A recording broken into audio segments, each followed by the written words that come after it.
There is great love in here for you. Now I know how it feels to experience my own worthiness. Well, we don't disagree with you, and that's what we were saying to our friend earlier when both of them were sitting here in the chair. That's how you do it. You want something, you line up with it, it comes, and you say, I did good. I did that. And when something not so good comes, you say, I did that. I did that too. I did that. I did that too. So you understand it's not about worthiness, it's about alignment, it's about letting it in. Yeah. Yes. I told myself that if I ever had the opportunity to sit before you. Oh, out of time.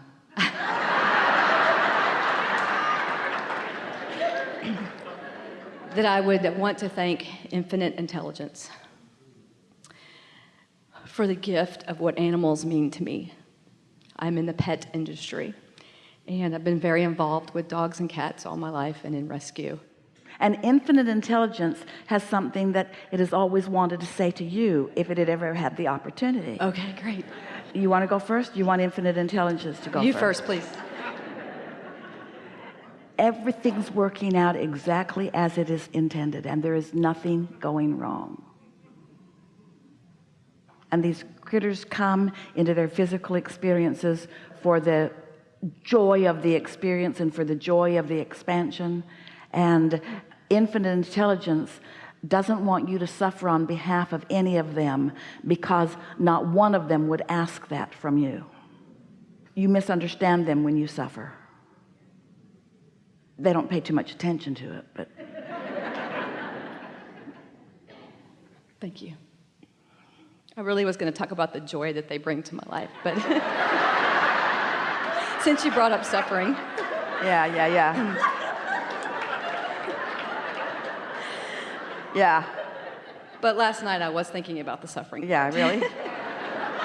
So One time, Esther was walking back in the corridor of the hotel, and it was an event that they were live streaming, and she'd left her microphone on, and she was talking to a friend as they were walking through the hallways, and she had her phone with her, and Tracy, her daughter, texted her and said, Mom, your mic's on. And Esther laughed because she thought, who knows what we were talking about. The milk was spilled over there, and there was something over there, and they were having a good time. And we said to Esther, your mic's always on. Your mic's always on. If you're on your feet with your eyes open, you're broadcasting to the universe. Your mic is always on. We're just teasing you a little bit because your mic's always on. thank you. So what do you want to talk about? One of the concepts that you teach that's changed my life is your quote, you cannot beat the drum of not enoughness and claim the fortune waiting for you in vibrational escrow. Yeah, it's there for you, and it's got your name all over it, and nobody else is going to get it, and it will eternally be there for your reclamation. But as long as you're beating the drum of not enoughness, you cannot let it in. So what of this idea of effort and struggle? Why is it that Because people have not remembered the leverage of alignment, because what they are witnessing is the action orientation. And so it's easier to see it and hear it and smell it and taste it and touch it than it is to feel it and understand it.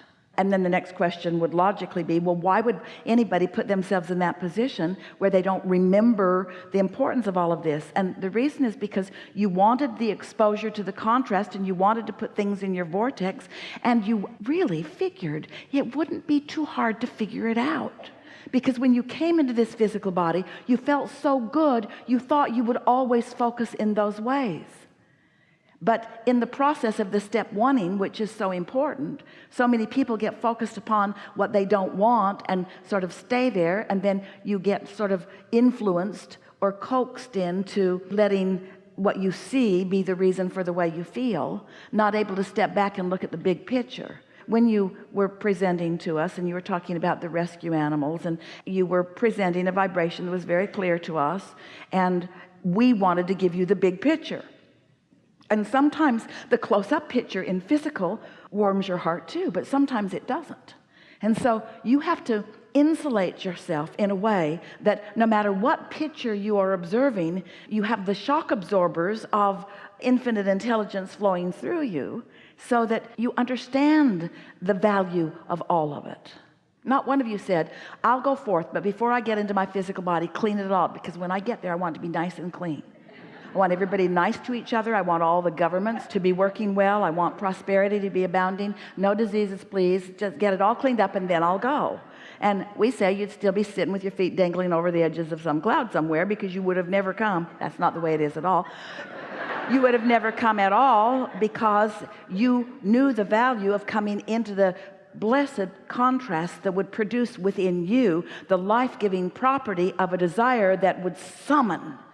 And you know that there is no satisfaction that is apart from the summoning. And you knew that it was set up in such a way that that would naturally happen to you. You knew that contrast would cause you to ask. You knew your inner being would join the asking. You knew that law of attraction would respond to your inner being. And you knew that that influence and that point of attraction, which every bit of it includes you, would be calling you to it. And you knew that when you, knowingly or not, let yourself move in the direction of that desire, that it will feel blissful, that it would feel satisfying, and that when you didn't, it wouldn't. And you figured, that's guidance that will be crystal clear for me. Well, then there were some humans that kind of turned you around on that. They said, come and join our club. It's a religious club. You'll like it. Come and join it, and these are the rules. Can't do those things and must do these things. So you say, oh, looks fun, let me in. So in you go. Sarcasm from source is weird, isn't it? So in you go, and then you see some people thriving who aren't keeping the rules, and other people suffering who are. And you begin to ask the logical question, hey, what's going on? I'm keeping the rules, but they aren't. They're thriving, I'm not. Oh, they told you. Well, you can't tell while you're still in your body on earth. You have to wait until the afterlife, when you will be rewarded or punished for your behavior. And so then you lost your guidance system. How do I know? That means this stuff that feels good is bad, and this stuff that feels bad is good. We're not kidding you. That's how it happened. So I want to be good. I want so to be good, so I will suffer. It was an easy setup, wasn't it? And you know what's behind that? There was no sinister plot. The reason for that is simple. It'd be easy for you to hear this. It's easier for people to look at you right there in all of your realness and ask for your approval. It's easier to believe what is already manifested than to have the faith in what's still coming. And so it's like a thing that just kept eating itself, so to speak. The more you relied on the physical, the more the physical let you down, because it was never meant to be the resource. It was meant to be the bouncing off place. But humans made it the everything. They began pigeonholing it and cataloging it and calling it right and wrong and passing it on from generation to generation, then fighting with each other over their perspective of what the right and wrong even was. It isn't even possible to sort out rightness from wrongness on a collective basis. It is only possible to sort out the wanted from the unwanted. What's in the vortex, and am I moving toward it or not? It is not possible for one person to ever accurately understand what anybody else's point of attraction even is. But because they're so vivid and they're so real, and you can see them and hear and smell and taste them and touch them, you want their approval. You want them to understand you. You want to be understood by them, and you're willing to conform until you are understood. And what happens with so many, we're going to say something very powerful and profound, and for the first time, for most people, being understood by someone simply means, I will accomplish the same vibration that you've got going on, so we'll be so much on the same wavelength, we'll get each other. And since you're not thriving, then I won't either. And since you're not nice, I won't be either. And since you are judgmental, then I will be too. And since you have hatred in your heart, then I will too. And the further you got from who you were, who you really are, the less equipped you were to find your own alignment. Oh, but then your inner being still guided you toward it. Things kept happening. An animal would come into your experience. All kinds of things would happen. And you'd have these glimpses of joy and glimpses of connection and glimpses of freedom and these respites of knowing who you are, that refreshing, satisfying moments of connection, just kind of accidentally stumbling into them sometimes. Many of you had the good fortune of that being fostered in you by those who had figured it out before you got there. But most of you really wanted to figure it out on your own, because words don't teach. And so most of you were willing to have some of those kinds of experiences until you say, wait a minute. I know I am a joyful being. I prefer to be joyful than sad. I prefer to love than hate. And so once that comes around, then you're ready for someone like us to sort of explain to you how it works. Yes? Yes. I grew up in that home that you just described, that right, wrong, that strong fundamentalist. My family thought Jerry Falwell was liberal. So that strong fundamentalist, right, wrong, punishment, heaven, hell. And this thought system. It's all right, because we're not pushing against that. We're just answering your question. Your sense of self is expanded when you move in the direction of self. And your sense of self is diminished when you move in the direction of anyone else. It is really that simple. So your teaching of meditation has changed my life. It has brought me peace where there was struggle. And you know why? Because when you meditate, you quiet your mind. And when you quiet your mind, you're not talking about the floor. When you quiet your mind, you're not keeping that stuff active, so it's not in your way anymore.